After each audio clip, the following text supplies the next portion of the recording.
Un día antes de la boda de mi hijo, su prometida se inclinó hacia mí y con una sonrisa tan serena como cruel, me susurró al oído: «A partir de mañana, ya no serás parte de esta familia. Ya no serás bienvenida». Sentí cómo algo se quebraba dentro de mí, como si una cuerda invisible se rompiera en lo más profundo del pecho. Decidí quedarme en casa destrozada, sin imaginar que apenas unas horas después, la boda de mi hijo se derrumbaría por completo por una razón que nadie habría podido anticipar. La víspera del enlace en Granada, mientras los invitados reían entre copas de vino y luces cálidas, Valeria me sonrió sin dejar que su expresión flaqueara ni un instante. Pero en sus ojos había un hielo que me paralizó. El regalo que llevaba entre las manos, un álbum que me había tomado meses preparar, pesaba como una piedra muerta.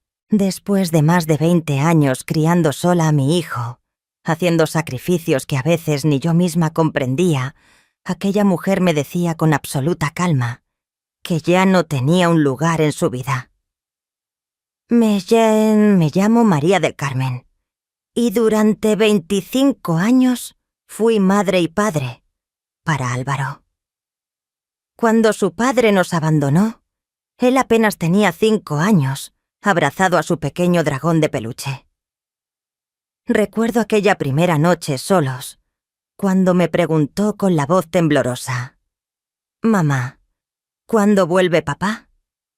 Me tragué las lágrimas y le respondí con una sonrisa que no sentía. A veces las personas necesitan seguir caminos distintos. Desde entonces mis días empezaron a las 5 de la mañana. Lo despertaba, le preparaba el desayuno y corría a mi turno en la clínica donde trabajaba como recepcionista.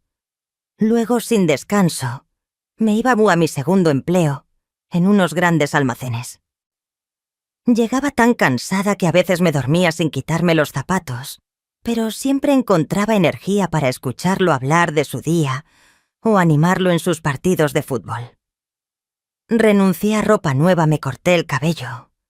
Vendí el coche para pagar la matrícula universitaria cuando las becas no alcanzaban. El día que Álvaro se graduó en Derecho, sentí que había cumplido aquella promesa silenciosa que le hice a un niño, asustado que tendría un futuro mejor, sin importar lo que me costara. Cuando me presentó a Valeria hace 3 años, quise que me agradara. Era hermosa, elegante, siempre con ese aire de quien nunca se despeina. Trabajaba en una agencia de publicidad prestigiosa y parecía encajar en un mundo que jamás sería el mío. Pero Álvaro la amaba y eso bastaba. Sin embargo, desde el primer día hubo algo en ella que me incomodó. Su sonrisa desaparecía apenas él se giraba. Su tono de voz al hablarme sonaba condescendiente, casi como si me concediera una audiencia. En las reuniones familiares monopolizaba las conversaciones con historias de sus viajes por Europa sin mostrar interés alguno por mi vida o por los recuerdos de Álvaro. «Ah, qué tierno», decía con un dejo de ironía cada vez que evocaba una anécdota de su infancia. En el 30º cumpleaños de mi hijo, le preparé el pastel de chocolate con frambuesas que siempre le hacía desde que cumplió 12. Era nuestra tradición. Pero cuando llegué a la fiesta, Valeria tomó el plato con una sonrisa fría. «Álvaro ahora sigue una dieta baja en carbohidratos, María del Carmen, pero gracias por el esfuerzo». El pastel quedó olvidado en la cocina intacto, mientras mi hijo comía canapés que ella había encargado. Me tragué el orgullo como siempre. Pensé que venía de otro mundo, que con el tiempo me aceptaría. El compromiso llegó rápido apenas un año después de conocerse. Álvaro me contó emocionado que le había pedido matrimonio durante una cena frente al mar en Cádiz. Sonreí, lo abracé y le dije que estaba feliz por él, aunque por dentro me invadía una tristeza que no supe nombrar. Los preparativos me dejaron fuera de todo. No me consultaron sobre el menú ni el pastel ni las flores. Cuando pregunté si podía ayudar, Valeria respondió con esa voz: «Perfecta suya. No te preocupes por nada, María del Carmen. Ya tenemos a los mejores profesionales. Solo tienes que venir bien vestida el día de la boda». Y así fue hasta la víspera, cuando decidí hacer un último intento por acercarme. Preparé un álbum con fotos y recuerdos de toda la vida de Álvaro, sus primeros pasos, su primer uniforme de colegio, su toga universitaria. Cada página era un testimonio del amor y los años que compartimos. Llegué a la cena de ensayo con el paquete envuelto en papel plateado. Valeria me interceptó en la entrada, su vestido blanco brillando bajo las luces suaves del salón. «¿Viniste?», dijo con una sonrisa impecable. «Claro que vine», respondí extendiéndole el álbum. «Lo hice para ustedes. Pensé que quizá podrían mirarlo juntos esta noche antes del gran día». Fue entonces cuando se inclinó hacia mí, su perfume caro invadiendo mi espacio, y me susurró al oído esas palabras que jamás olvidaré. «A partir de mañana solo eres historia antigua para esta familia. Ya hiciste tu parte, criaste a Álvaro. Ahora él es mi marido, mi familia. Y tú, solo eres equipaje extra. No nos avergüences aferrándote a él». Me quedé helada. Antes de poder reaccionar, añadió con voz aún más suave: «De hecho, quizás sea mejor que ni siquiera aparezcas mañana. Nos ahorrarías el drama, María del Carmen. No recuerdo cómo salí de allí. Ni siquiera recuerdo conducir de regreso. Solo recuerdo estar sentada en el borde de mi cama mirando el vestido azul petróleo que había comprado para la boda, mientras las lágrimas corrían silenciosas. Esa noche tomé una decisión que nunca pensé tomar por primera vez en la vida de Álvaro. No estaría allí para él.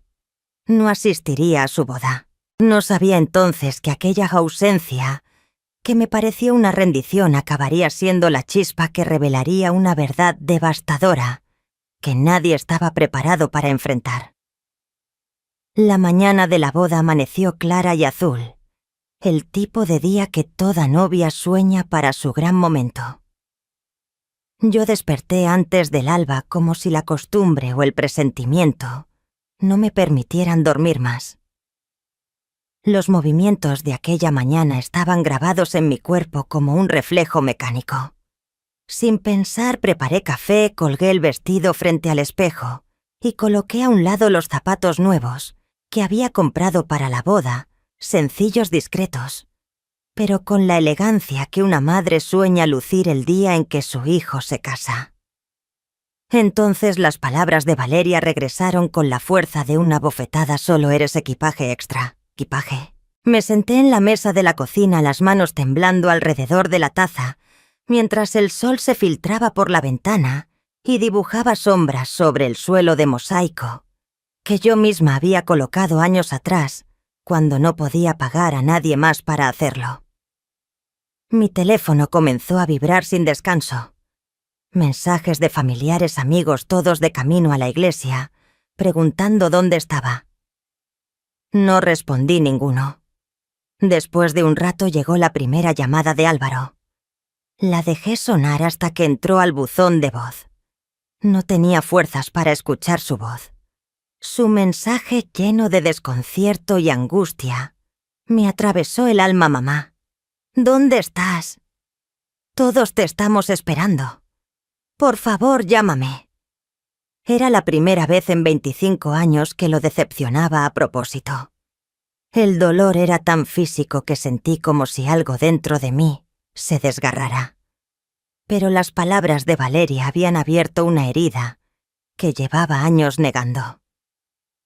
Durante tanto tiempo puse las necesidades de mi hijo por encima de las mías. Aguanté humillaciones disfrazadas de cortesía, sonrisas forzadas y desprecios sutiles, todo por amor. Pero aquella mañana algo diferente se despertó en mí, una voz que me decía: «Tú también mereces respeto, tú también mereces dignidad. por primera vez en la vida, me elegí a mí misma. A las 10 en punto el timbre sonó. Era mi hermana Isabel aún vestida para la boda, con el rostro tenso, entre la preocupación y el enfado. «María del Carmen, ¿qué estás haciendo? Todos te están buscando. La ceremonia empieza en 1 hora». Le hice un gesto para que entrara. No confiaba en mi voz. Nos sentamos en la sala frente al vestido azul petróleo colgado del armario, como un recordatorio de lo que ya no sería. «No voy», logré decir finalmente. Isabel me miró como si acabara de decirle una locura. «¿Cómo que no vas? Es la boda de tu único hijo. Valeria me dijo que después de hoy ya no formo parte de su familia. Me pidió que no me presentara». El color se le esfumó del rostro. «¿Ella te dijo eso?» «Te lo dijo a la cara», asentí, y las lágrimas que llevaba conteniendo me traicionaron. Dijo que soy equipaje extra, que ya cumplí mi papel y que debía apartarme. Isabel se dejó caer en el sofá junto a mí y me tomó las manos. El silencio entre nosotras solo lo rompía el tic-tac del reloj. «Ay, María», susurró finalmente. Siempre supe que había algo en esa mujer que no me gustaba. Ella lo ama a su manera, intenté justificar aferrándome a una chispa de esperanza. «No», dijo Isabel con firmeza. «El amor no trata a la gente así. El amor no excluye. El amor no humilla». Mientras hablábamos, el teléfono no dejaba de vibrar. Llamadas, mensajes. Álvaro insistente. Amigos desconcertados. Pero de la familia de Valeria, silencio absoluto. A las 11 las campanas de la iglesia comenzaron a sonar a lo lejos. Imaginé a los invitados tomando asiento, a mi hijo de pie en el altar nervioso esperando, y a Valeria en alguna habitación lateral satisfecha por mi ausencia. Aquello debía ser el cierre de mi historia como madre protagonista. A partir de ese día me convertiría en un recuerdo, una figura que aparecería solo en cumpleaños o fiestas, mantenida al margen. Pero el destino tenía otros planes. Poco después del mediodía, cuando las campanas deberían estar anunciando la unión de los novios, mi teléfono volvió a sonar. Era Isabel, que había regresado a la iglesia a mi pedido. Su voz temblaba tanto que apenas la entendí. «María», susurró. «La boda no se celebró». Sentí que el aire me faltaba. «¿Cómo que no se celebró? Álvaro descubrió todo. Dios mío, es horrible. Descubrió que Valeria lo engañaba con su jefe desde hace meses. Y eso no es lo peor. Su familia está en bancarrota, María». El suelo pareció abrirse bajo mis pies. Isabel continuó atropellada. Planeaban usarlo. El acuerdo prenupcial que ella tanto insistió en firmar era una trampa. Querían canalizar sus ingresos futuros hacia las cuentas de su familia. Todo encajó: las insinuaciones sobre su salario, la manera en que Valeria controlaba cada decisión financiera, las sonrisas falsas de su padre, cuando dijo: «Tu lucha terminó, María del Carmen. Ahora es nuestro turno de cuidar de Álvaro». No era amor. Nunca lo fue. Era un cálculo frío, un plan perfectamente armado para aprovecharse de todo lo que Álvaro y yo habíamos construido con tanto sacrificio. «¿Y cómo está Álvaro?», pregunté con la voz quebrada. Hubo un silencio largo, solo el sonido entrecortado de la respiración de Isabel. Devastado respondió al fin, pero también firme: «Debiste verlo, María. Cuando la enfrentó delante de todos era otro hombre, como si por fin hubiera despertado». Colgué el teléfono y me quedé inmóvil mirando la nada. La boda que no fue, la traición, la farsa. Y en medio de todo, mi ausencia, que pensé sería una rendición, terminó siendo mi salvación. Una ironía amarga me atravesó. Quizás debía agradecerle a Valeria por mantenerme lejos justo hoy. Las horas siguientes pasaron como un sueño febril. El teléfono no dejaba de sonar, cada llamada trayendo nuevos fragmentos del desastre. Los invitados saliendo en silencio, la familia de Valeria inventando excusas, culpando a Álvaro por dejarla en el altar.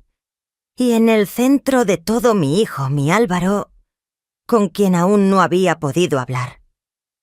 Eran cerca de las 3 de la tarde cuando un golpe seco en la puerta me hizo sobresaltarme. Corrí a que abrir, y lo vi Álvaro todavía con el traje de la boda, la corbata deshecha, los ojos enrojecidos. No dijo palabra alguna. Simplemente entró, y me abrazó con tanta fuerza que me quitó el aliento. Mamá susurró contra mi cabello. «Tú sabías». Sentí que el corazón se me encogía. «¿Saber qué, hijo?», pregunté temerosa. «Sobre Valeria. Sobre quién es realmente». Me aparté con cuidado buscando su mirada. Sabía que no me quería cerca, que no me respetaba. Pero no Álvaro. No sabía nada de su traición ni de los planes de su familia. Él asintió despacio, digiriendo mis palabras. «Ella te dijo que no fueras a la boda, ¿verdad? Por eso no estabas allí». No podía mentirle. La noche anterior me dijo que después de la boda ya no sería parte de tu familia, que era mejor que no me presentara. Su rostro cambió, una sombra de rabia cruzándole las facciones. ¿Y le creíste? ¿De verdad pensaste que yo permitiría eso? Su pregunta me atravesó como un rayo. Después de todos esos años de haberlo criado sola, de conocer su alma mejor que nadie, ¿cómo pude pensar que él me daría la espalda? Y sin embargo lo había creído. Sí, lo había hecho. No porque desconfiara de mi hijo, sino porque había visto el poder que Valeria ejercía sobre él. Lo transformaba. Cuando estaba con ella, ya no era el mismo. Álvaro se dejó caer en el sofá y se cubrió el rostro con las manos.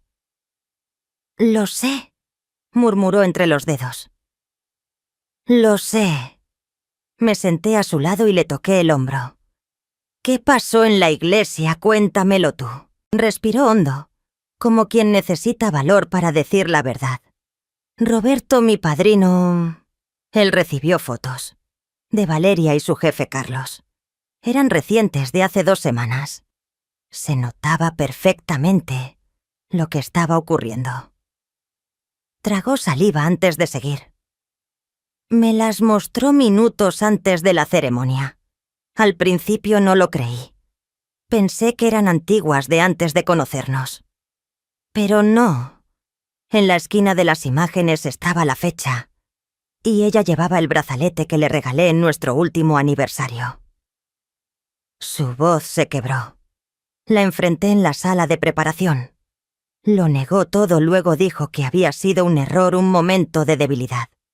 Pero entonces su prima Mariana, que estaba ebria de champán, soltó algo sobre el acuerdo prenupcial y sobre cómo su padre había celebrado la noche anterior diciendo que sus problemas financieros se resolverían al día siguiente. Cerré los ojos sintiendo el peso insoportable de la traición que mi hijo acababa de descubrir. No era solo una infidelidad. Era una trampa, una telaraña tejida con engaños y codicia. Fue entonces, continuó Álvaro con la voz más firme, cuando entendí que nunca se trató de mí, sino de lo que yo representaba. Tu carrera, tu salario... Exacto. Todo formaba parte de su plan. «¿Y qué hiciste?», pregunté, aunque ya intuía la respuesta. Una sonrisa amarga cruzó su rostro. Subí al altar. No para casarme, sino para anunciar que la boda estaba cancelada. Que Valeria me había traicionado. Que todo había terminado. Lo imaginé allí de pie ante 200 personas con el alma en carne viva. El valor que eso requirió me dejó sin palabras. La familia de ella perdió el control. Prosiguió. Su padre me amenazó delante de todos diciendo que no sabía con quién me metía. Su madre gritaba que estaba humillando a su hija.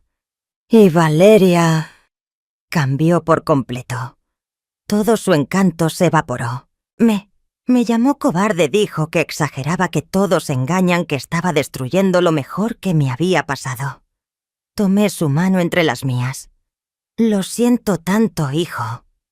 Él me miró con una mezcla de tristeza y cansancio. ¿Sabes qué fue lo que más me dolió? No fue la traición ni el dinero. Fue darme cuenta de que quiso separarme de ti. Que te trató como si fueras desechable. Tú que diste todo por mí, que jamás me dejaste solo. Las lágrimas que llevaba conteniendo desde que llegó, finalmente, me vencieron. Oh, Álvaro, cuando no te vi en la iglesia me sentí furiosa. Creí que me habías abandonado. Pero ahora entiendo. Ella te hizo creer que eso era lo que querías, dijo él con calma. Y no te culpes. Quizá fue mejor así. No tuviste que ver el circo que se armó. Tu ausencia me hizo abrir los ojos. El silencio cayó entre nosotros. Solo se oían los pájaros del jardín y el leve timbre del teléfono que ambos ignorábamos. ¿Y ahora qué harás?, pregunté al fin. Se pasó una mano por el cabello, ese gesto tan suyo desde niño. No lo sé. Tengo que cancelar la luna de miel, devolver los regalos y enfrentar lo que venga. Su familia no lo pondrá fácil. El padre de Valeria tiene influencias y está desesperado por dinero. Lo enfrentaremos juntos, dije con una determinación que no recordaba haber sentido en años. Él asintió. Por primera vez sonrió de verdad. Juntos. Esa noche, mientras Álvaro dormía en la cachó,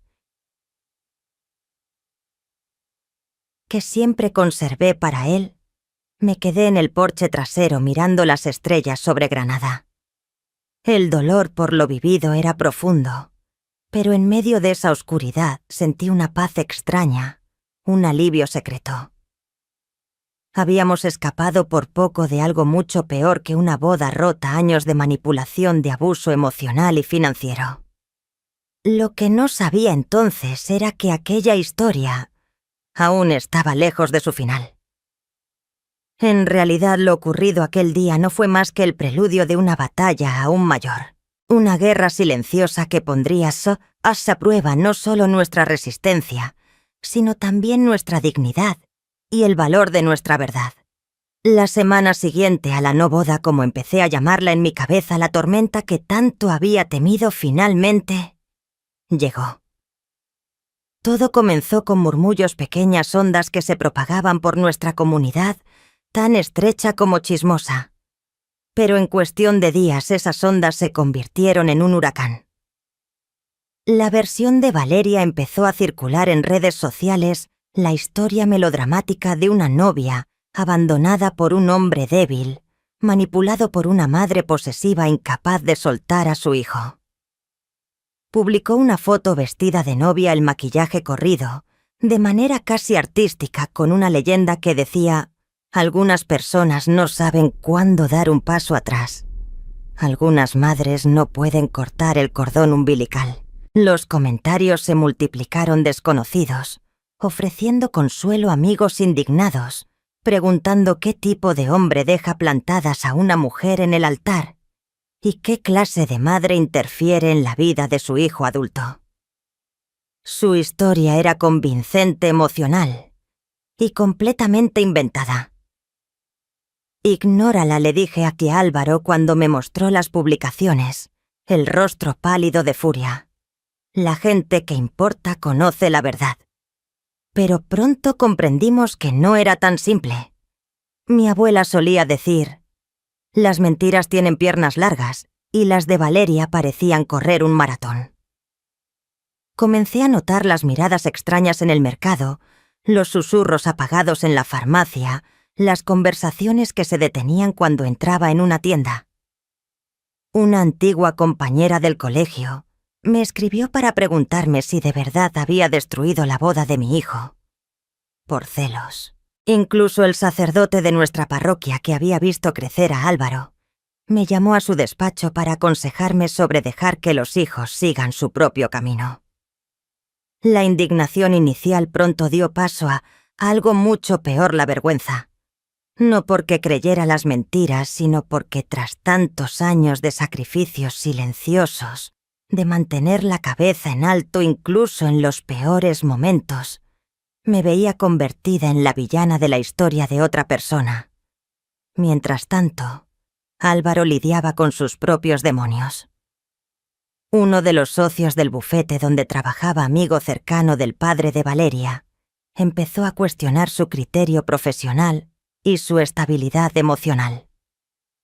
Algunos clientes se retiraron sin explicación.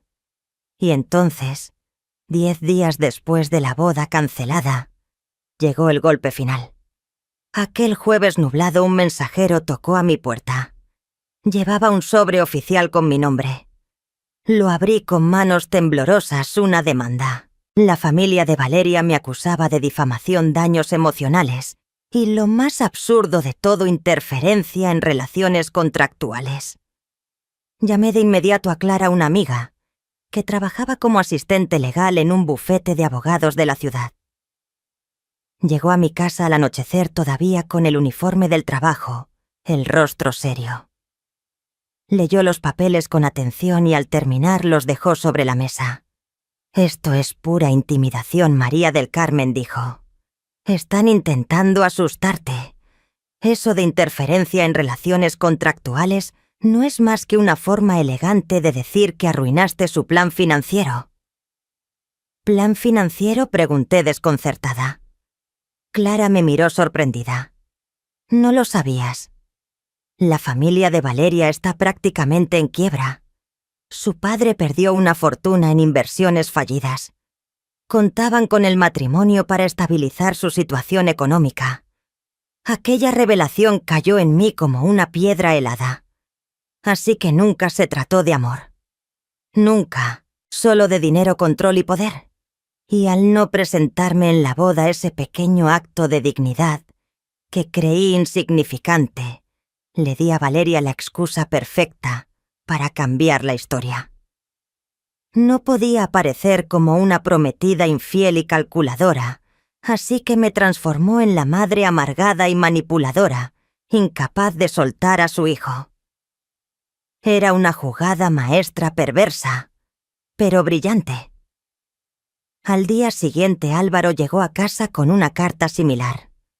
Entró pálido, dejó los documentos sobre la mesa y dijo con voz tensa: «También me están amenazando con demandarme. El padre de Valeria dijo que si no limpio su nombre públicamente, te arrastrará por los tribunales, que te arruinará». Mi corazón se aceleró. Álvaro acababa de empezar su carrera. Aún pagaba los préstamos universitarios. Una demanda, por ridícula que fuera, podía destrozar su futuro antes de empezar. «¿Qué vas a hacer?», pregunté con un nudo en la garganta. Sus ojos llenos de determinación me recordaron al niño que alguna vez se enfrentó a los abusones del barrio por defender a un compañero indefenso. «Voy a luchar, mamá. Voy a luchar por los dos». Esa noche, incapaz de dormir, recordé algo que Valeria, 8 meses atrás, con su tono altivo habitual: «Tú no entiendes cómo funciona el mundo, María. La percepción lo es todo. La gente cree lo que ve, no lo que es verdad». Tenía razón en una cosa: la percepción importaba. La gente le creía porque interpretaba perfectamente el papel de víctima.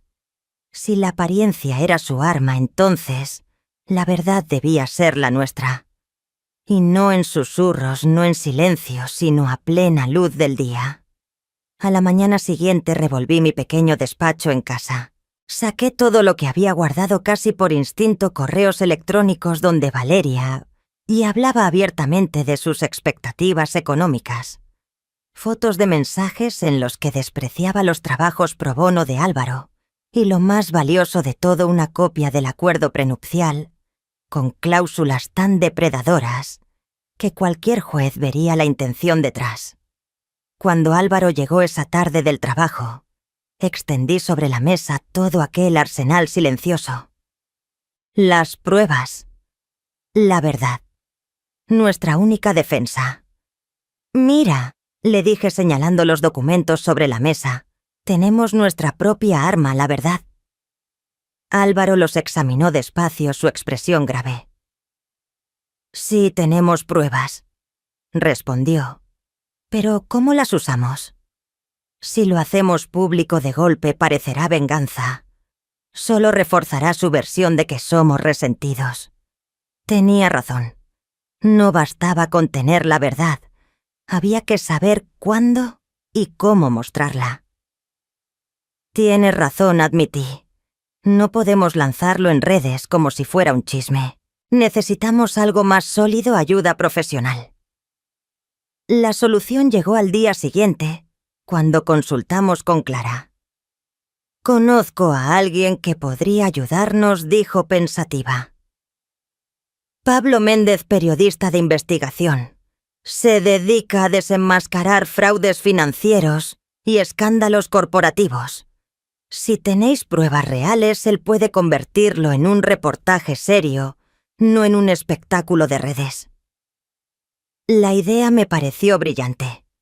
Un reportaje periodístico tendría una credibilidad que nuestras voces solas jamás alcanzarían. Y más aún, trasladaría la historia del terreno del drama familiar al del fraude financiero, donde realmente pertenecía. Nos encontramos con Pablo en un pequeño café del centro de Granada. Era un hombre de baja estatura, barba entrecana y una mirada afilada que parecía atravesar las palabras. Escuchó toda nuestra historia sin interrumpir, tomando notas en un cuaderno gastado. «Lo que tienen es contundente», dijo al fin, «pero necesito confirmación independiente». Durante las siguientes 2 semanas, trabajó sin descanso. Revisó los registros bancarios de la familia de Valeria. Entrevistó a ex empleados de sus empresas quebradas y hasta consiguió una declaración anónima de un trabajador de banco que había gestionado sus cuentas. Mientras tanto, Valeria desataba su propia guerra mediática. Dio una entrevista para una revista local llorando frente a las cámaras, asegurando que yo había manipulado a Álvaro durante años, que jamás acepté que otra mujer ocupase su vida. Su familia, por su parte, empezó a sin hacer llamadas a los contactos de negocios de mi hijo, insinuando que era emocionalmente inestable y poco fiable para manejar casos importantes. La presión se volvió insoportable. Álvaro llegaba cada noche con el rostro cansado, los ojos hundidos por falta de sueño. Yo apenas me atrevía, y a salir de casa los vecinos susurraban los conocidos, evitaban cruzar miradas, hasta que exactamente un mes después de la boda cancelada estalló la bomba. El periódico más prestigioso de Andalucía publicó el reportaje de Pablo Méndez, «Detrás de la boda rota, los secretos financieros de los Ramírez». Ocupaba 2 páginas completas. Era una disección quirúrgica de la verdad, las empresas quebradas del señor Ramírez, los préstamos impagos, las acusaciones de fraude silenciadas, fuera de los tribunales. Incluía la opinión de juristas independientes, calificando el acuerdo prenupcial como depredador y éticamente cuestionable. Y sí mencionaba el romance extramarital que detonó el desastre, con fotos algo borrosas pero inconfundibles, de Valeria y su jefe en un restaurante elegante. La reacción fue inmediata. Los comentarios en línea se multiplicaron, pero esta vez en nuestra defensa. Así que lo que quería era su dinero, no su amor. Pobre madre, criar solas a un hijo para que lo traten así. Los Ramírez son cazafortunas, nada más. Por fin la verdad hacía el trabajo que nuestras palabras nunca pudieron. Esa noche Álvaro y yo nos sentamos en el porche con una taza de té. Por primera vez en semanas no había tensión en el aire, solo un silencio tranquilo, pesado pero humano. «¿Crees que esto ya terminó?», le pregunté. Miró las estrellas antes de responder. «No lo sé. Su familia está acorralada y la gente desesperada hace cosas desesperadas». Luego giró hacia mí los ojos más claros que en meses. Pero al menos ahora luchamos con armas iguales, la verdad, contra sus mentiras. Asentí. Quizás la batalla no había terminado, pero por primera vez teníamos una posibilidad real de ganar. Y lo más importante, nos teníamos el uno al otro. El vínculo que Valeria intentó romper estaba más firme que nunca. No sabía mientras permanecíamos allí, bajo el cielo de Granada, que los Ramírez aún guardaban un último golpe, una maniobra tan audaz y temeraria que cambiaría nuestras vidas para siempre. La calma posterior al reportaje fue como el ojo de un huracán, serena, engañosa. Durante 2 semanas respiramos con algo de alivio. Las miradas hostiles disminuyeron. Algunos vecinos volvieron a saludar. Incluso antiguos clientes regresaron al despacho de Álvaro avergonzados de haber creído en mentiras. Debí sospechar de ese silencio. La gente como los Ramírez no desaparece sin ruido. Siempre contraataca y lo hace con astucia. El golpe llegó un miércoles cualquiera. Álvaro estaba en el tribunal defendiendo un caso y yo hacía la compra en el supermercado del barrio. Mi teléfono sonó un número desconocido. Casi lo ignoro, pero algo me obligó a contestar. Señora María del Carmen Ruiz, una voz masculina formal. Sí, soy yo. Habla el inspector Morales de la Policía Nacional. Necesitamos que se presente cuanto antes en la comisaría para prestar declaración. Un escalofrío me recorrió la espalda. ¿Declaración sobre qué? Hubo una breve pausa, el ruido de papeles al otro lado de la línea. Existe una denuncia formal contra usted por extorsión, chantaje y amenazas hacia la familia Ramírez. La bolsa se me resbaló de las manos.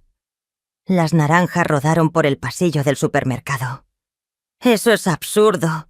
Yo nunca... El inspector me interrumpió con voz más suave. Le aconsejo que venga acompañada de un abogado, señora. Dejé las compras allí mismo y conduje a casa temblando. Mis manos no respondían. Apenas podía girar la llave en la cerradura. Apenas crucé la puerta, llamé a Juan Álvaro. Salió del tribunal corriendo en cuanto escuchó mi voz temblorosa. Y mientras lo esperaba con el corazón golpeando en el pecho, supe que la guerra no había hecho más que comenzar. Cuando Álvaro llegó a casa, yo ya había encontrado el sobre oficial que un agente había dejado en la puerta durante mi ausencia, una citación judicial detallando las acusaciones en mi contra. Según el documento, supuestamente había amenazado a la familia Ramírez con divulgar información falsa a cambio de dinero para mantener mi silencio. Esto es una invención total, dijo Álvaro, el rostro encendido de ira mientras pasaba las páginas. Quieren criminalizarnos por haber sacado la verdad a la luz. ¿Y cómo pueden inventar algo así?, pregunté sin aliento. No necesitan pruebas sólidas para abrir una investigación, respondió con frustración pasándose la mano por el cabello. Probablemente fabricaron correos falsos, grabaciones manipuladas, cualquier cosa que les dé apariencia de credibilidad. Su voz se volvió firme. Ahora lucharemos, mamá. Y esta vez no solo por nuestra reputación, sino por tu libertad. A la mañana siguiente nos presentamos en la comisaría central de Granada. Álvaro había pasado la noche preparando nuestra defensa inicial, revisando cada detalle de nuestras interacciones con los Ramírez, mientras yo le ayudaba desde la cocina recordando cada palabra, cada fecha. El edificio era antiguo, de piedra, con un aire opresivo. Al subir los escalones, noté un grupo de reporteros con cámaras esperándonos. «No digas nada, mamá», susurró Álvaro, rodeándome con su brazo. «Ni una sola palabra». El inspector Morales, un hombre de mediana edad, con gesto cansado y mirada impasible, nos condujo a una pequeña sala de interrogatorio. Era la primera vez en mi vida que me sentaba del otro lado de la ley. Señora María del Carmen Ruiz, empezó tras encender la grabadora. ¿Está al tanto de las acusaciones presentadas en su contra? Sí, respondí sorprendida de la firmeza de mi voz, y son completamente falsas. Álvaro intervino con tono profesional. Inspector, quiero dejar constancia de que mi madre niega rotundamente todas las acusaciones y que cooperaremos plenamente con la investigación. Confiamos en que la verdad prevalecerá. El interrogatorio duró 2 horas eternas. Me preguntaron sobre cada encuentro con Valeria y su familia, sobre mi decisión de no asistir a la boda, sobre mi colaboración con el reportaje de Pablo Méndez. Respondí con honestidad, pero pronto noté algo inquietante. En la voz del inspector, su tono no era de quien busca respuestas, sino de quien ya las tiene. Cuando finalmente salimos, Álvaro caminaba rígido, la mandíbula tensa. No está siendo imparcial, murmuró. Alguien ya lo ha influenciado. Sentí un vacío en el estómago. ¿Crees que los Ramírez tienen contactos dentro de la policía? Tal vez no directamente, dijo, pero su dinero abre puertas y la gente desesperada deja los escrúpulos en el bolsillo.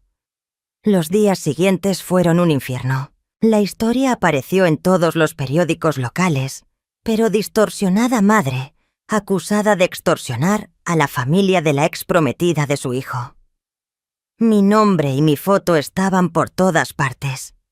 El pequeño salón de belleza donde trabajaba a medio tiempo me llamó con voz amable pero distante. Quizás sea mejor que se tome unos días hasta que esto se aclare. Los vecinos que habían vuelto a saludarme después del reportaje de Pablo otra vez evitaban cruzar mi mirada. La sensación de aislamiento me ahogaba. Una noche, mientras revisábamos documentos en la mesa de la cocina, rompí a llorar. Tal vez deberíamos rendirnos, susurré. Tal vez deberíamos decir lo que ellos quieren oír, retractarnos públicamente. Álvaro dejó los papeles y tomó mis manos con fuerza. Mamá, mírame. Sus ojos firmes me devolvieron una calma extraña. Eso es justo lo que buscan, quebrarte, hacerte dudar de ti misma, empujarte a aceptar un trato solo para poner fin a esto. ¿Y si lo consiguen? ¿Y si me arrestan por algo que no hice? Eso no va a pasar. Su voz sonó firme, casi como una promesa. Tenemos la verdad de nuestro lado. Y algo más. ¿Qué cosa?, pregunté. Una leve sonrisa apareció en su rostro. Ayuda. Pablo Méndez está furioso por este intento de criminalizar a la prensa. Ya investiga al inspector Morales y sus posibles lazos con los Ramírez. Además, Clara convenció a su jefe, uno de los mejores abogados penalistas de la ciudad, de tomar nuestro caso pro bono. Por primera vez en días sentí una chispa de esperanza. No estábamos solos. Una semana después el caso dio un giro inesperado. Pablo publicó un nuevo reportaje, esta vez titulado Sombra de corrupción, las conexiones del inspector Morales con los Ramírez. Había descubierto que el hijo del inspector trabajaba en una de las pocas empresas que aún quedaban del imperio, en ruinas del señor Ramírez.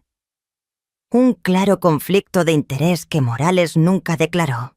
Simultáneamente, el doctor Herrera, nuestro abogado, presentó una petición formal para que las supuestas pruebas contra mí fueran sometidas a peritaje forense.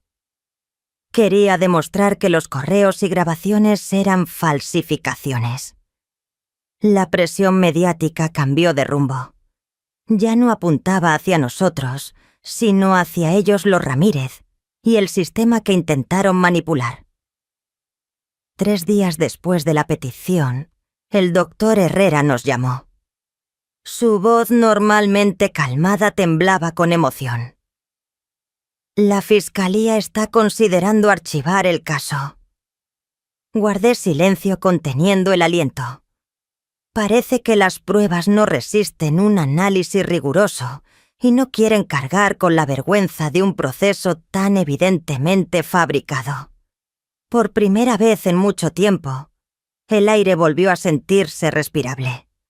Pero mientras colgaba el teléfono y miraba el rostro aliviado de Álvaro, una sensación helada me recorrió el cuerpo. Sabía en el fondo que los Ramírez aún no habían jugado su última carta. Álvaro y yo nos abrazamos llorando, la mezcla de alivio y agotamiento nos sacudía el cuerpo. Pero nuestra alegría fue interrumpida por la voz del doctor Herrera, que aún sostenía el teléfono. Hay una condición. Los Ramírez ofrecen retirar las acusaciones penales si ustedes firman una retractación pública del reportaje de Pablo Méndez y aceptan un acuerdo de confidencialidad permanente sobre el caso. Sentí la rabia subir como fuego por la garganta. Incluso acorralados seguían intentando callarnos, forzarnos a negar lo que era verdad. No, dije firme, sorprendida de escuchar tanta convicción en mi propia voz. No voy a mentir para proteger su reputación. No voy a desmentir la verdad. Álvaro asintió y una sonrisa de orgullo se dibujó en su rostro. Doctor Herrera, nuestra respuesta es no. Dígales que iremos hasta el final. Era una apuesta temeraria. Nos enfrentábamos a una familia poderosa, desesperada, capaz de cualquier cosa. Pero dentro de mí, algo había cambiado. El miedo que me paralizaba días atrás había sido reemplazado por una determinación nueva, limpia, nacida de años de silencios tragados. Había pasado mi vida entera doblándome para no incomodar a nadie. Ya no. Cuando nuestro rechazo llegó a oídos de los Ramírez, sucedió lo impensable, retrocedieron. 2 semanas más tarde el caso fue archivado oficialmente por falta de pruebas. El inspector Morales fue apartado de su cargo por conflicto de intereses. Y lo más sorprendente, Valeria y su familia desaparecieron casi de la noche a la mañana, mudándose a otra ciudad donde sus nombres no cargaran el peso de la vergüenza. La tormenta por fin se disipó. Pero como toda tempestad dejó cicatrices. Es curioso cómo la vida nos marca, cómo ciertos acontecimientos dejan huellas que reconfiguran no solo quiénes somos, sino también cómo miramos el mundo. En los meses posteriores lo comprendí en carne propia. El alivio inicial dio paso a algo más profundo, un proceso de sanación lento, hermoso y doloroso a la vez. Aceptar que no todas las heridas cerrarían fue lo más difícil. Aunque el caso se resolvió a nuestro favor, algunos vecinos siguieron mirándome con distancia y ciertas amistades nunca regresaron del todo. La duda, una vez sembrada, cuesta desarraigarla. Álvaro, por su parte, enfrentó sus propios fantasmas. Su carrera como abogado comenzó finalmente a florecer sin la sombra de las calumnias, pero la herida emocional que dejó Valeria lo volvió más reservado, más cauto. Se refugiaba en el trabajo con una intensidad que me preocupaba. «Necesitas darte tiempo, hijo», le decía suavemente cuando lo veía a las 2 de la madrugada, revisando contratos, los ojos rojos de cansancio. El dolor no desaparece si lo ignoras. Él siempre sonreía con esa media sonrisa que no alcanzaba ya los ojos. «Estoy bien, mamá. Solo tengo mucho trabajo». Aún así, entre la calma y el esfuerzo, hubo momentos de luz. Una noche de verano, 6 meses después del archivo del caso, nos sentamos juntos en el porche, mientras una tormenta eléctrica se acercaba sobre Granada. El aire olía a tierra, y los relámpagos iluminaban brevemente los olivos del horizonte. «¿Sabes qué es extraño?», dijo de pronto Álvaro, rompiendo el silencio. Ahora miro atrás y veo todas las señales que ignoré con Valeria. Cómo hablaba del dinero, cómo intentaba alejarme de quienes realmente me querían, cómo reaccionaba cuando mencionaba los casos pro bono. Siempre es más fácil ver los patrones después de que todo pasó, respondí. Pero no es solo eso. Continuó girando hacia mí con una expresión seria, iluminada por el parpadeo de un relámpago. Me pregunto por qué quise creer en ella, tanto por qué estuve dispuesto a sacrificar las cosas y personas que realmente importaban. Era una pregunta que yo también me había hecho 1000 veces, pero jamás había tenido el valor de formular. Él siguió hablando despacio, como si se despojara del peso de años de silencio. Después de que papá se fue, siempre sentí que algo en mí estaba roto, que no era suficiente. Y Valeria parecía tan perfecta, tan segura. Creí que estar con ella me completaría. Mi corazón se encogió. Todos esos años de sacrificio para protegerlo del abandono, y aún así el vacío había encontrado otra forma de entrar. Álvaro, nunca fuiste insuficiente. Nunca. Él asintió, una sonrisa verdadera naciendo al fin. Lo sé ahora, dijo. Irónicamente, gracias a Valeria. Si ella no hubiera aparecido para destrozarlo todo, tal vez nunca habría descubierto que soy suficiente por mí mismo. Mientras las primeras gotas gruesas de lluvia caían sobre el porche, sentí una paz nueva entre nosotros. A veces las tormentas más violentas son las que limpian el aire. Para mí el cambio llegó más lento, pero igual de profundo. Después de décadas definiéndome solo como madre y sacrificio, empecé a redescubrir partes de mí que había dejado atrás. Volví a pintar una pasión que había abandonado cuando Álvaro era un niño. Comencé con pequeñas acuarelas, luego lienzos más grandes, dejando que los colores dijeran lo que las palabras no podían. Recuerdo la primera vez que Álvaro vio uno de mis cuadros terminados. Se quedó en el umbral observando con ojos asombrados. «Mamá, esto es increíble. No sabía que pintabas así». «Hay muchas cosas sobre mí que aún no sabes», le respondí, con una sonrisa traviesa. Era verdad. Por fin estaba despertando la mujer detrás de la madre. Animada por Clara, empecé a asistir a un grupo de apoyo para mujeres que habían atravesado pérdidas o grandes transformaciones. Al principio solo escuchaba. Me intimidaba hablar de mi historia frente a desconocidas, pero poco a poco, al oír sus voces quebradas, sus risas tímidas, comprendí algo esencial: todas habíamos sobrevivido a nuestras propias tormentas. Y de pronto, supe que la mía, la que me había destrozado y reconstruido, ya no era solo una historia de dolor, sino de libertad. Con el tiempo aprendí a escucharme, a confiar de nuevo en mi propia voz. Pero, sobre todo, encontré algo que jamás había tenido: una comunidad de mujeres que entendían lo que significaba ser puestas a prueba y, aún así, mantenerse en pie. Fue a través de ese grupo donde conocí a Teresa, una psicóloga cálida y perspicaz, que dedicaba su vida a ayudar a personas a reconstruirse después del daño. Tras escuchar mi historia con una atención serena, me miró con una expresión que mezclaba ternura y desafío. «María del Carmen, ¿has pensado en usar tu experiencia para acompañar a otras mujeres? Tenemos un programa de mentoría y creo que podrías ser una guía excepcional».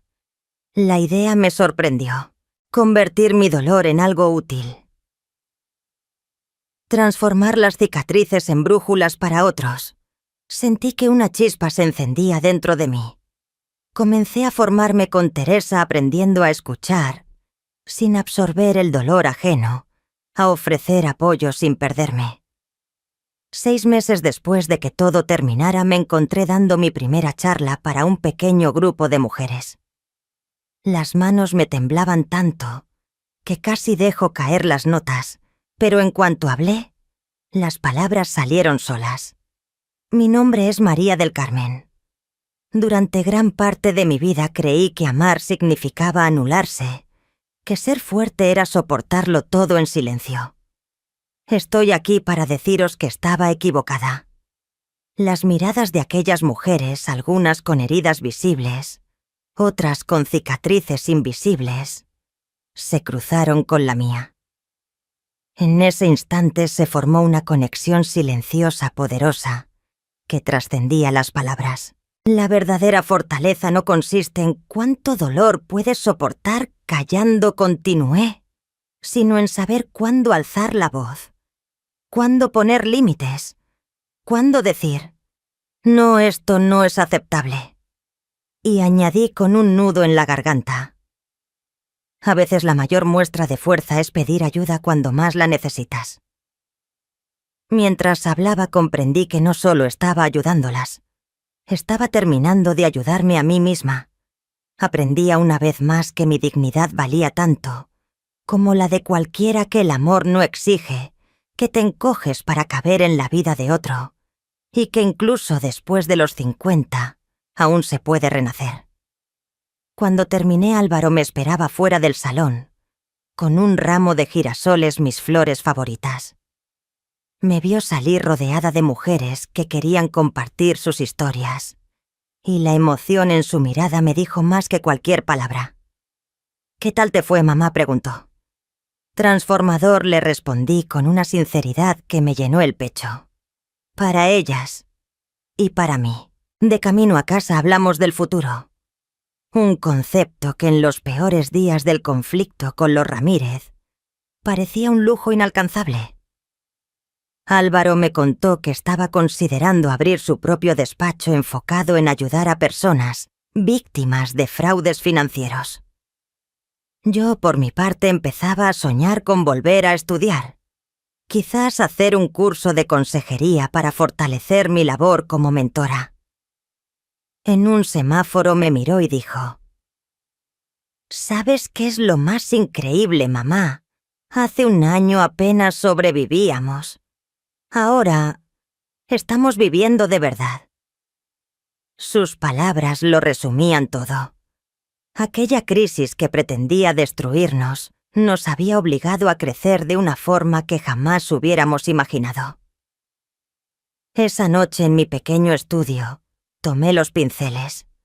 No pinté la tormenta, sino el amanecer que vino después.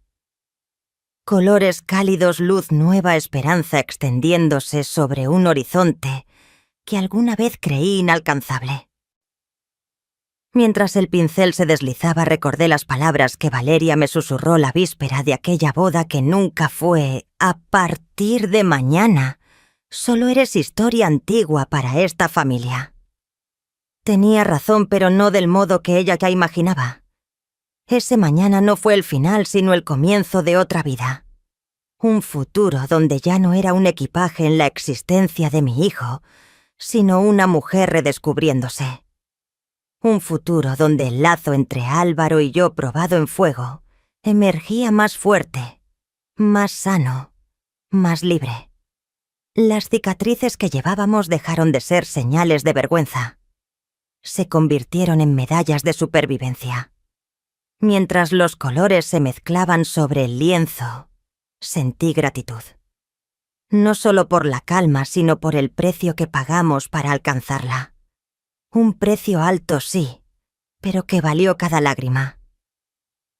Hoy ese cuadro, aquel primer amanecer, cuelga en mi sala. Es mi recordatorio diario de que la oscuridad siempre tarde o temprano cede ante la luz. El tiempo, con su sabiduría silenciosa, hizo su trabajo, no borró las cicatrices, pero las integró como parte del tapiz de nuestras vidas. Álvaro prosperó de una forma que aún me emociona. Abrió su propio despacho pequeño pero creciente, dedicado a defender a víctimas de engaños financieros.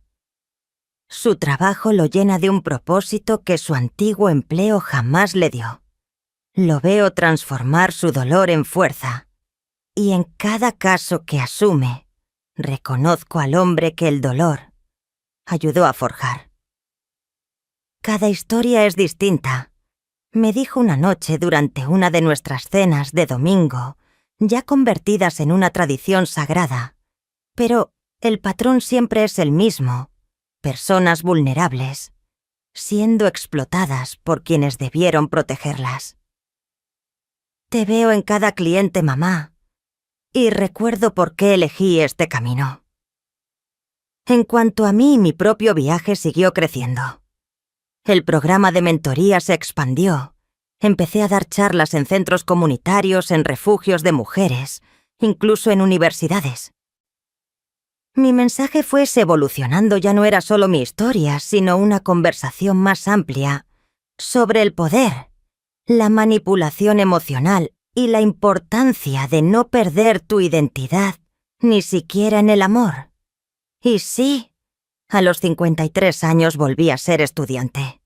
Sentada entre jóvenes de veintitantos, tomaba apuntes con la misma pasión con la que pintaba mis amaneceres. Aprendía con una sed que solo da la experiencia, la de haber sobrevivido, la de haber renacido, la de haber aprendido que nunca es tarde para empezar otra vez. Al principio me sentí fuera de lugar, como una intrusa entre jóvenes, que apenas comenzaban a vivir lo que yo ya había sobrevivido. Había algo casi vergonzoso en empezar tan tarde. Pero pronto entendí que mi edad no era un obstáculo, sino un recurso. Un día una compañera de apenas 22 años me dijo después de clase: «Tú viviste lo que nosotros apenas estamos leyendo en los libros. Eso cambia todo». Sus palabras me hicieron sonreír. Por primera vez comprendí que mi historia tenía peso, que lo vivido también era una forma de conocimiento. La pintura siguió siendo mi refugio, mi templo silencioso para los días en que las palabras no bastaban. Mi pequeño estudio improvisado en la esquina del salón creció hasta ocupar la habitación vacía donde antes guardaba cajas con recuerdos. Las paredes se transformaron en un mosaico de emociones, lienzos oscuros que exploraban el miedo otros, que explotaban con color y esperanza. Hace unos meses, para mi sorpresa, una galería local me invitó a participar en una exposición colectiva sobre arte y sanación. La noche de apertura fue casi irreal. Ver a desconocidos de pie frente a mis cuadros, encontrando en ellos significados propios, fue como presenciar cómo mi dolor se convertía en lenguaje universal. Álvaro estuvo a mi lado toda la noche, callado pero atento, una presencia sólida y amorosa. En un momento lo vi detenido ante una pintura azules profundos, violetas densos, un solo punto dorado en el horizonte. Así se sentía. «¿Verdad?», murmuró sin apartar la vista. Como si nos estuviéramos ahogando, pero aún hubiera una chispa de luz. Asentí despacio. Sí. Fue exactamente así. Entonces me miró los ojos llenos de algo parecido a la admiración. «Siempre fuiste más fuerte de lo que imaginaba, mamá. Más fuerte de lo que tú misma sabías». Sus palabras quedaron grabadas en mí, un bálsamo contra las dudas que a veces aún intentan volver. En cuanto a los Ramírez y Valeria, desaparecieron de nuestras vidas como polvo arrastrado por el viento. A veces escuchamos alguna mención, un conocido que los vio en otra ciudad, un colega que cruzó su nombre en una conversación casual. Cada vez que eso ocurre siento una mezcla curiosa, una punzada leve de memoria, pero también una gratitud serena. Parece absurdo, lo sé. ¿Cómo sentir algo más que resentimiento por quienes intentaron destruirnos? Pero la verdad es que sin esa tormenta, jamás habría descubierto la profundidad de mi propia resistencia. Quizás aún seguiría viviendo en los márgenes de mí misma, definiendo mi valor solo a través del papel de madre. Y quizá Álvaro seguiría persiguiendo un éxito vacío, buscando aprobación en lugares donde nunca habría amor. No les agradezco a ellos, pero sí agradezco a la mujer que surgió de sus ruinas. Hace un par de meses, Álvaro llegó a nuestra cena de domingo con una invitada. Se llamaba Camila, una abogada ambiental con una sonrisa tranquila y una mirada firme. Sentí de inmediato el temblor familiar de la ansiedad, los fantasmas de Valeria asomando en los rincones de mi mente. Pero bastaron 5 minutos para entender que Camila no era ella. Donde Valeria hablaba sin parar de sí misma, Camila preguntaba con interés genuino: Donde Valeria medía cada gesto con cálculo, Camila irradiaba naturalidad. En un momento, mientras servía el postre, se detuvo frente a una de mis pequeñas pinturas en el pasillo. «Esto es precioso», dijo acercándose. «La forma en que capturaste la luz. ¿Estuviste en una escuela de arte?» No realmente respondí algo cohibida. «Es solo un pasatiempo que retomé hace poco». «Pues tienes un talento real», replicó sonriendo. «Mi madre es curadora en una galería en Belo Horizonte. Le encantaría ver tu trabajo». Su tono fue tan sincero que me conmovió. Después de que se marchó, Álvaro y yo recogimos los platos en silencio. «¿Qué te pareció?», preguntó intentando sonar despreocupado, aunque su mirada lo traicionaba. Pensé un instante antes de responder. Ella parece auténtica. Presente.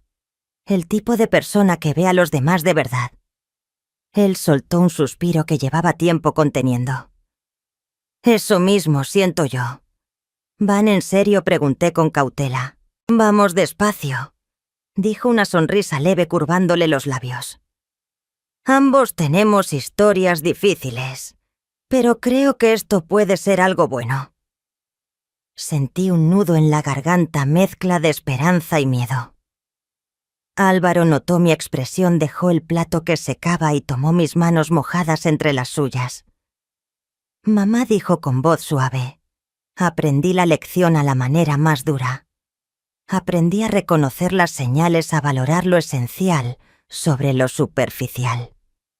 Y sobre todo aprendí a no dejar que nadie me aparte de las personas que realmente me aman». Sus ojos encontraron los míos. «Y eso te incluye a ti. Siempre te incluirá». Esa noche, después de que se fue, me quedé en el porche con una taza de té, mirando el cielo granadino lleno de estrellas. Pensé en la joven que fui con un niño en brazos que preguntaba: «¿Cuándo volverá papá?».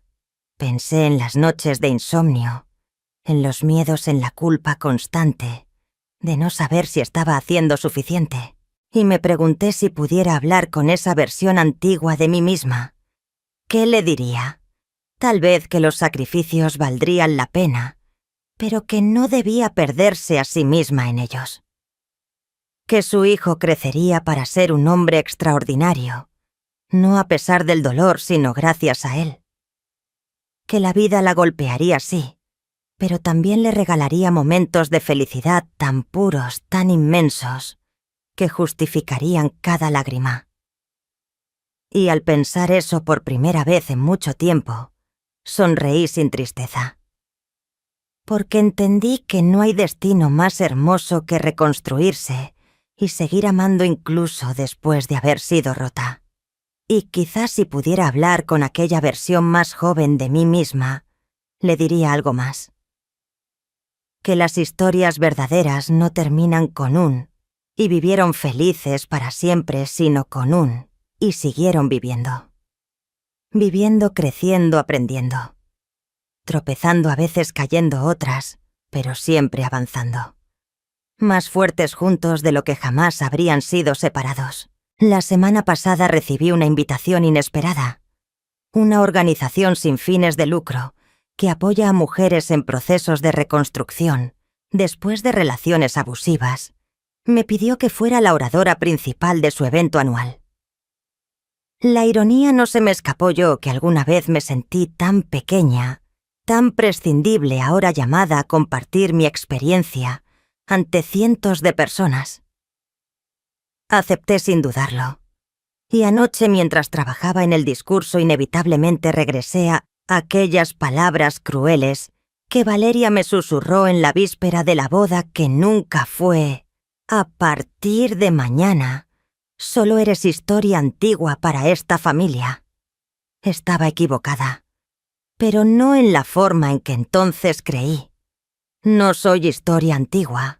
Soy una historia viva, todavía en movimiento, con capítulos que nadie, ni siquiera yo, podría haber imaginado. Hoy, a mis 54 años, miro hacia el futuro y no veo límites sino horizontes. Veo a Álvaro floreciendo en su propio camino, quizá construyendo un amor sano, basado en respeto y ternura verdadera. Veo mi trabajo tocando vidas, convirtiendo el dolor en guía, las cicatrices en lecciones. Veo nuevos amaneceres esperando ser pintados, palabras que aún me aguardan para ser escritas, heridas que aún pueden transformarse en sabiduría. Y si alguien me pregunta cómo sobreviví a la tormenta que casi nos destruye, responderé así. Cuando las palabras malintencionadas intenten reducirte, cuando alguien busque moldearte, hasta hacerte sentir pequeña o descartable, recuerda quién eres realmente. No eres solo madre o hija o víctima o cualquier papel que el mundo quiera imponerte. Eres un universo completo, una historia aún por escribir. Eres mucho más grande que cualquier definición que otros intenten darte. Y cuando alguien te susurre que a partir de mañana ya no eres parte de la familia, que tu valor se ha agotado o que tu lugar en la mesa ya no existe, recuerda esto. El verdadero sentido de pertenencia nunca depende del permiso de nadie. La familia auténtica no se define por apellidos, contratos o intereses. Se define por el amor que resiste las pruebas. Y tu historia, esa historia que duele, que arde y que sana, te pertenece solo a ti. Fue esa verdad la que salvó a Álvaro y a mí en nuestro momento más oscuro. Fue esa misma verdad la que nos permitió no solo sobrevivir, sino transformarnos. Y ahora la llevo conmigo como una antorcha que no solo ilumina mi propio camino, sino también el de otras personas que aún buscan su luz. Hoy, cuando me miro al espejo, ya no veo solo a la madre agotada, que alguna vez fui, ni a la mujer rota por palabras crueles murmuradas en una noche de verano. Veo a María del Carmen, completa, imperfecta, en constante evolución. Una mujer que después de toda una vida cuidando de los demás, finalmente aprendió a cuidarse también a sí misma. Y quizás, solo quizás, esa sea la victoria más dulce de todas.